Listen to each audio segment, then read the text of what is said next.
श्री शिवाय नमस्तुभ्यम फ्रेंड्स। तो कैसे हैं आप सब? आई होप आप लोग बहुत अच्छे होंगे और अच्छे से अपनी प्रिपरेशन कर रहे होंगे। और मैं यहाँ पर बात कर रही हूँ एमपी महिला सुपरवाइजर की। और मेरा एग्ज़ाम हो चुका है, मेरा 18 मार्च को फर्स्ट शिफ्ट में था। तो मैं ना आज अपने इस वीडियो में आपको बताऊंगी कि अगर आने वाले दिनों में आपका एग्ज़ाम है तो आप किन टॉपिक को देख लें या पढ़ लें तो आप ज़्यादा से ज़्यादा नंबर ला सकते हैं। मतलब मोस्ट इम्पॉर्टेंट क्वेश्चन, क्योंकि मैं अपना एग्ज़ाम होने से पहले भी यहाँ पर मैं एनालिसिस देख रही थी और अपने एग्जाम में भी देखा और अभी तक मैं लगातार यहाँ पर एनालिसिस देख रही हूँ। तो मैंने एक चीज तो देखी कि जो पेपर है आपका उसका पैटर्न तो सेम है, बस वहां पर जो क्वेश्चन है यहाँ तक कि मैंने देखा कि टॉपिक भी सेम है। उसी से रिलेटेड किसी शिफ्ट में कुछ पूछ रहा है और किसी शिफ्ट में कुछ पूछ रहा है। तो आप अगर जैसे आपका अगर आने वाले 1-2 दिन में ही यहाँ पर एग्जाम है तो आप इन टॉपिक को जरूर देख करके जाएं और फिर इसके एक्स्ट्रा तो आप जो जितना पढ़ ले उतना सही है। और मेरे इसमें एक कमेंट आया था कि अगर आईक्यू बेस पर क्वेश्चन आ रहे हैं तो फिर आपके गलत कैसे हुए। तो मैं आपको बता दूं कि आईक्यू भी आपका तभी काम करेगा जब आप पढ़े होंगे। और ये जो 180 182 नंबर ला रहे हैं ये पढ़े वाले लोग ही ला रहे हैं। ऐसा नहीं है कि कोई आईक्यू बेस पर ही यहाँ पर 182 181 नंबर ला रहा है, या फिर जिनके गलत हो रहे हैं उनका आईक्यू काम नहीं करता इसलिए।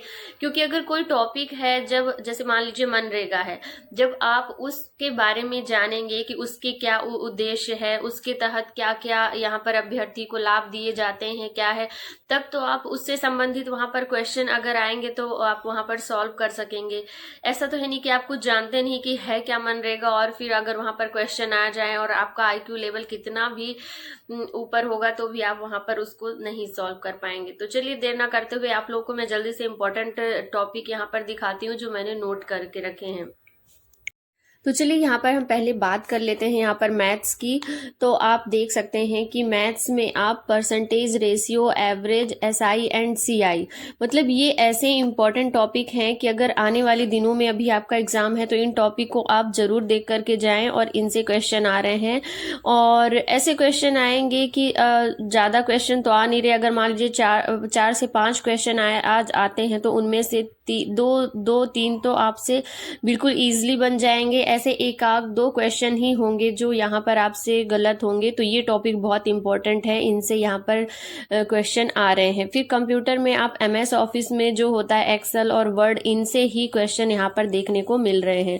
फिर रीजनिंग में आप देख लीजिए नंबर सीरीज, अल्फाबेट सीरीज और क्यूब, मतलब कि नंबर सीरीज और अल्फाबेट सीरीज तो आपको आनी ही है और इतनी सिंपल आती है कि जैसे आपको अल्फाबेट्स दिए रहेंगे और उनके अंतर में अगर एक से और दूसरे अल्फाबेट के मतलब के बीच में 7 का डिफरेंस है तो दूसरे से तीसरे के बीच में भी 7 का डिफरेंस होगा।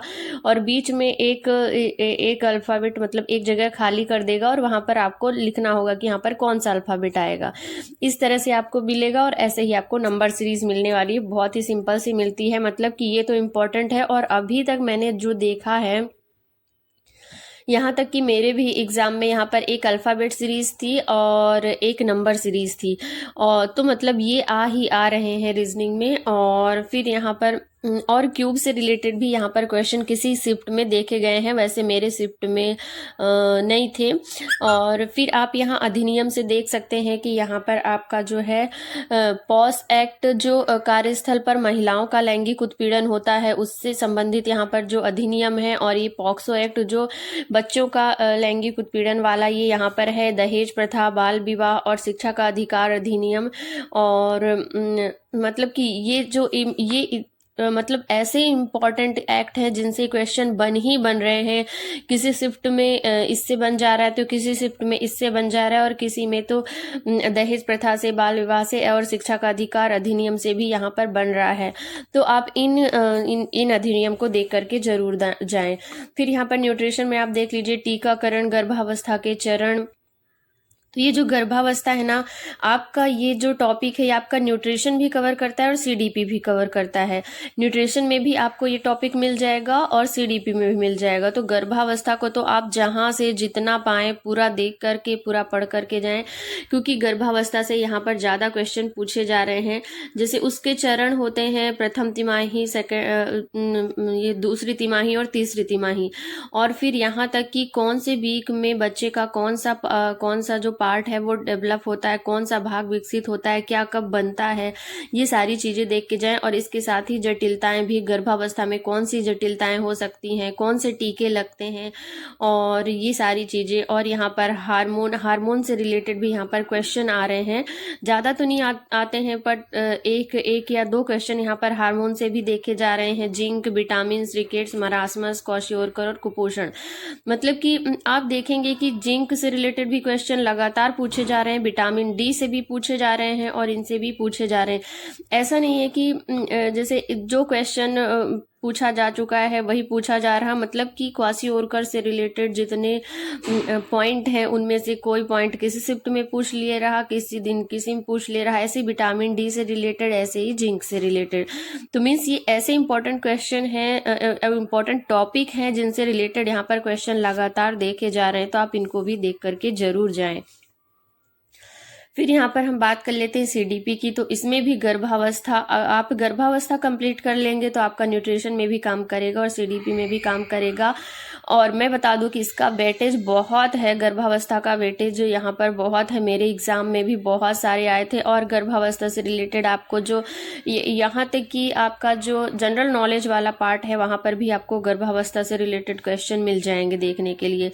फिर सीडीपी में जो विशेष आवश्यकता वाले बच्चे हैं, चाहे वो फिर वहाँ पर मतलब कि मतलब इससे रिलेटेड जो विशेष आवश्यकता वाले बच्चे होते हैं, इससे रिलेटेड भी क्वेश्चन आ रहे हैं। विकलांगता का अधिनियम जो है वो भी आ रहा है, और उनको इनसे संबंधित जो योजनाएं चलाई जा रही हैं वो भी आ रही हैं। जैसे स्कूलों, मेरे इसमें आया था कि विकलांगता अधिनियम के तहत स्कूलों में कौन सी व्यवस्था की गई है। जैसे इनके लिए रैंप बनाना, और मतलब कि रैंप बनाए जाते हैं कि उन्हें सीढ़ियाँ चढ़ना ना पड़े, ऐसा वगैरह। तो ये सारी चीज़ें आई हैं।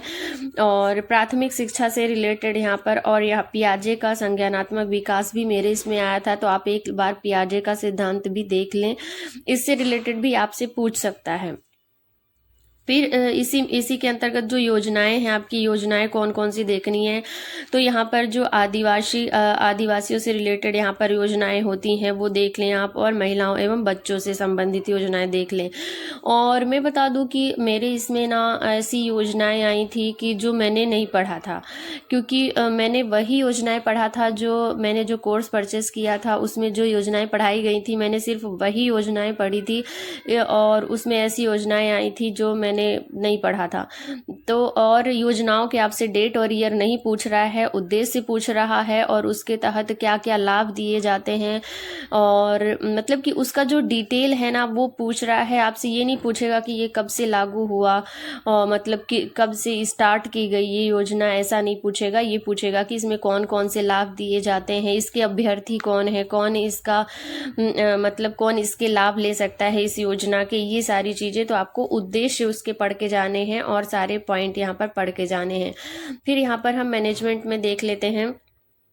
तो मैनेजमेंट में नेतृत्व से संबंधित लगातार प्रश्न पूछे जा रहे हैं, और समुदाय से रिलेटेड भी पूछे जा रहे हैं। संचार से भी, मेरे इसमें तो संचार से रिलेटेड कई सारे क्वेश्चन थे। यहाँ तक कि जो पैराग्राफ था वो भी संचार से रिलेटेड था, और दो यहाँ पर संचार संघर्ष से रिलेटेड ऐसा कुछ था, और दो पैराग्राफ थे। पैराग्राफ तो बहुत ही सिंपल रहते हैं, आप उसको पढ़ करके वहाँ पर आंसर बड़ी आसानी से दे सकते हैं। और नेतृत्व के भी क्वेश्चन अगर आ रहे हैं ना, तो यहाँ पर आपकी समस्या समाधान से आ रहे हैं। जैसे आपको सिचुएशन बता दी जाएगी और ये बोल दिया जाएगा कि अगर आप उस जगह के नेता हैं, आप आंगनवाड़ी कार्यकर्ता हैं या आप महिला सुपरवाइजर हैं, तो आप वहाँ पर क्या, कैसे यहाँ पर आप डिसीजन लेंगे और कैसे करेंगे। मतलब कि आपको यहाँ पर सिचुएशन बेस्ड यहाँ पर दिया जा सकता है, और डिसीजन मेकिंग इससे दिया जा रहा है। और ओवरऑल बात कर लिया जाए तो यहाँ पर IQ बेस, मतलब कि आपका दिमाग कितना काम करता है, आप किस सिचुएशन में कैसा जैसा आंसर ले पाते हैं उस प्रकार से आ रहे हैं। और हाँ, कुछ फैक्चुअल भी हैं, ऐसा नहीं है कि फैक्चुअल बिल्कुल नहीं है। इससे न्यूट्रिशन से रिलेटेड कुछ फैक्चुअल यहाँ पर क्वेश्चन भी हैं, और वो इतने सिंपल होते हैं कि आप उनके आंसर बहुत ही जल्दी से दे देंगे। जैसे कि यहाँ पर न्यूट्रिशन में BCG से रिलेटेड किसी शिफ्ट में BCG से रिलेटेड पूछा गया, किसी शिफ्ट में डिप्थीरिया से रिलेटेड पूछा गया। तो यहाँ पर हाँ, मैंने यहाँ पर नोट करना मैं भूल गई हूँ, तो आप यहाँ पर BCG और डिप्थीरिया भी यहाँ पर आप नोट कर सकते हैं, क्योंकि इससे रिलेटेड भी यहाँ पर क्वेश्चन लगातार पूछे जा रहे हैं। मीन्स कि ये ऐसे टॉपिक हो गए जिनको आप अगर 2 से 3 दिन अभी बाकी हैं आपको, तो इनको ज़रूर आप देख करके जाएं। और अगर आपके पास अभी काफ़ी टाइम है, जैसे 10 या 13 को है, तो फिर आप इनके साथ साथ और भी देख सकते हैं। आप जितना पढ़ करके जाएंगे उतना आसान रहेगा, क्योंकि यहाँ पर नंबर बहुत ही हाई जा रहे हैं और कट ऑफ भी शायद हाई ही जाने वाला है। तो आप लोगों को 180 170 प्लस यहाँ पर टारगेट रखना है, तभी आप लोग का यहाँ पर सिलेक्शन होने वाला है। तो आई थिंक आज का ये मेरा वीडियो आप लोग के काम जरूर आया होगा। अगर थोड़ा सा भी आप लोग को अच्छा लगा हो तो यहाँ पर मेरे वीडियो को लाइक और शेयर करना बिल्कुल ना भूलें, और अगर चैनल पर पहली बार है तो सब्सक्राइब कर लें, ताकि जब भी मैं यहाँ पर महिला सुपरवाइजर से रिलेटेड वीडियो डालूँ तो आप लोगों के पास नोटिफिकेशन मिल पाए। तो चलिए मिलते हैं नेक्स्ट ब्लॉग में। Take care and best of luck. Thanks for watching.